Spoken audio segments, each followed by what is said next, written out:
ಮಲೆನಾಡು ಭಾಗದಲ್ಲಿ ಮಳೆ ಬರುತ್ತೆ ಅಂತಂದ್ರೆ ಅದನ್ನು ನೋಡಲಿಕ್ಕೆ ಒಂದು ಆನಂದ.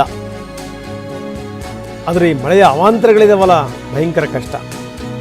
ವಿಪರೀತ ಪ್ರಮಾಣದಲ್ಲಿ ಬಿರುಗಾಳಿ, ಆ ಬಿರುಗಾಳಿ ಸಹಿತ ಮಳೆ. ಒಂದು ಬೃಹತ್ ಮರ ಒಂದು ಮನೆ ಮೇಲೆ ಹೊತ್ಕೊಂಡ್ಬಿದ್ದಿದೆ ಮೂಡಿಗೆರೆ ತಾಲೂಕಿನ ಬಸವನದಿಣ್ಣೆ ಗ್ರಾಮದಲ್ಲಿ. ಆ ದೃಶ್ಯಗಳನ್ನು ನಾವು ನಿಮಗೆ ತೋರಿಸ್ತಾ ಇದ್ದೀವಿ. ಪೂರ್ಣೇಶ್ ಅನ್ನುವಂಥವ್ರಿಗೆ ಸೇರಿದಂಥ ಮನೆ ಇದು.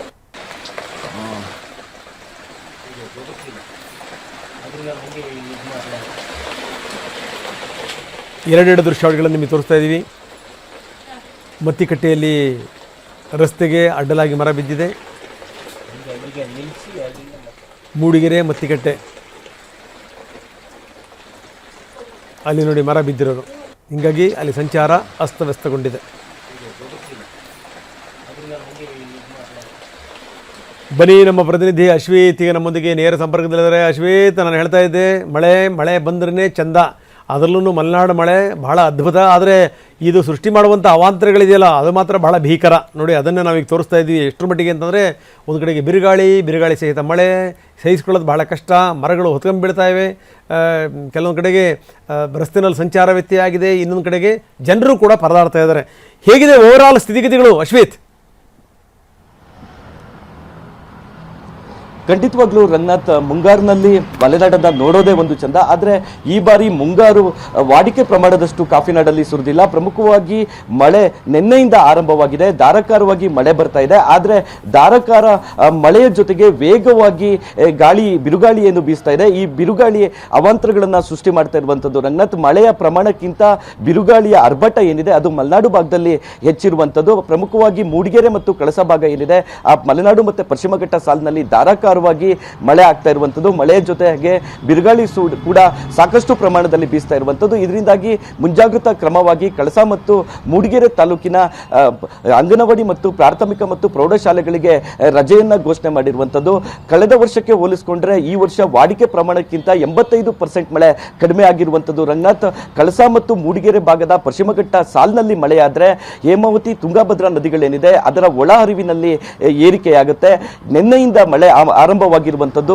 ಇದೇ ರೀತಿ ಮಳೆ ಆರಂಭವಾದರೆ ರಾಜ್ಯಕ್ಕೇನೆ ಒಂದು ಸಂತಸದ ವಿಷಯ ಅಂತ ಹೇಳ್ಬೋದು. ಯಾಕಂದ್ರೆ ಚಿಕ್ಕಮಗಳೂರಿನ ಮೂಡಿಗೆರೆ ಮತ್ತು ಕಳಸ ಭಾಗ ಏನಿದೆ, ಈ ಭಾಗದ ಪಶ್ಚಿಮ ಘಟ್ಟ ಸಾಲಿನಲ್ಲಿ ತುಂಗಭದ್ರಾ, ಹೇಮಾವತಿ ಸೇರಿದಂತೆ ಪಂಚ ನದಿಗಳು ಹುಟ್ಟುವಂಥದ್ದು. ಈಗ ಆಲ್ರೆಡಿ ಡ್ಯಾಮ್ಗಳಲ್ಲಿ ನೀರಿನ ಪ್ರಮಾಣ ಕಡಿಮೆ ಇರುವಂಥದ್ದು ರಂಗನಾಥ್.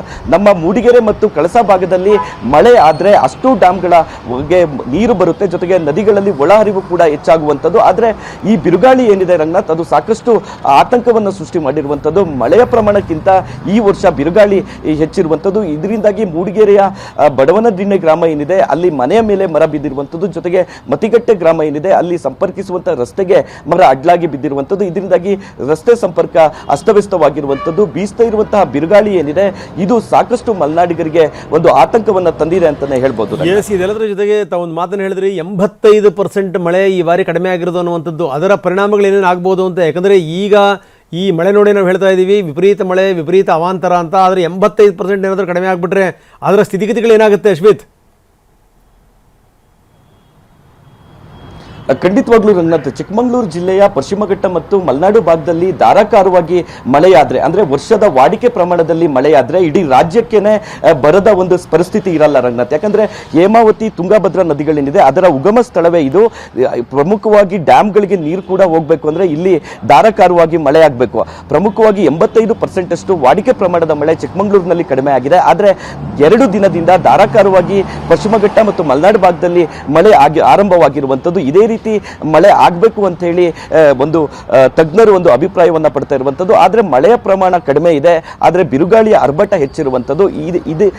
ಇದೇ ಪ್ರಮಾಣ ಮುಂದುವರೆದ್ರೆ ಬರದ ಒಂದು ಪರಿಸ್ಥಿತಿ ಕೂಡ ಮುಂದುವರಿಯುವಂಥದ್ದು ನಾವಿಲ್ಲಿ ಗಮನಿಸಬಹುದು ರಂಗನಾಥ್. ಕೇವಲ ಮೂಡಿಗೆರೆ ಮತ್ತು ಕಳಸ ಭಾಗವನ್ನು ಹೊರತುಪಡಿಸಿದ್ರೆ ಇನ್ನು ಯಾವುದೇ ತಾಲೂಕುಗಳಲ್ಲಿ ಮಳೆ ಆಗ್ತಾ ಇಲ್ಲ. ಕೇವಲ ಮೂಡಿಗೆರೆ ಮತ್ತು ಕಳಸ ಭಾಗದಲ್ಲೇ 2 ದಿನದಿಂದ ಧಾರಾಕಾರವಾಗಿ ಮಳೆ ಆಗ್ತಾ ಇರುವಂಥದ್ದು ರಂಗನಾಥ್. ಎಸ್, ಧನ್ಯವಾದ ತಮ್ಮೆಲ್ಲ ಮಾಹಿತಿಗೆ. ಇನ್ನು ಇದೆಲ್ಲದರ ಜೊತೆಗೆ ಇವತ್ತು ಶಾಲಾ ಕಾಲೇಜುಗಳಿಗೆ ರಜೆ ಘೋಷಣೆ ಮಾಡಲಾಗಿದೆ. ಯಾಕಂದರೆ ಈ ಮೂಡಿಗೆರೆ ಕಳಸ ತಾಲೂಕಿನ ಅಂಗನವಾಡಿ ಶಾಲೆಗಳು, ಪ್ರಾಥಮಿಕ ಮತ್ತು ಪ್ರೌಢಶಾಲೆಗಳು ಅಲ್ಲಿ ರಜೆ ಘೋಷಣೆ ಮಾಡಲಾಗಿದೆ ಮುಂಜಾಗ್ರತಾ ಕ್ರಮವಾಗಿ. ಯಾಕಂದರೆ ಮಕ್ಕಳ ರಕ್ಷಣೆ ವೆರಿ ಇಂಪಾರ್ಟೆಂಟ್. ಹಾಗಾಗಿ ತಹಶೀಲ್ದಾರ್ಗಳು ರಜೆ ಘೋಷಣೆ ಮಾಡಿದ್ದಾರೆ. ಇದರಲ್ಲಿ ಯಾವುದೇ ಮುಲಾಜು ಇಟ್ಕೋಬಾರ್ದು. ಏನಾದರೂ ಹೆಚ್ಚು ಕಡಿಮೆ ಆಗಿ ಮೊದಲೇ ಆ ಕಡೆ ಮಲೆನಾಡು ಪ್ರದೇಶ ಮರ ಗಿಡಗಳೇನಾದರೂ ಹೊತ್ಕೊಂಬಿದ್ದವು ಅಂತಂದರೆ ಗತಿ ಏನು?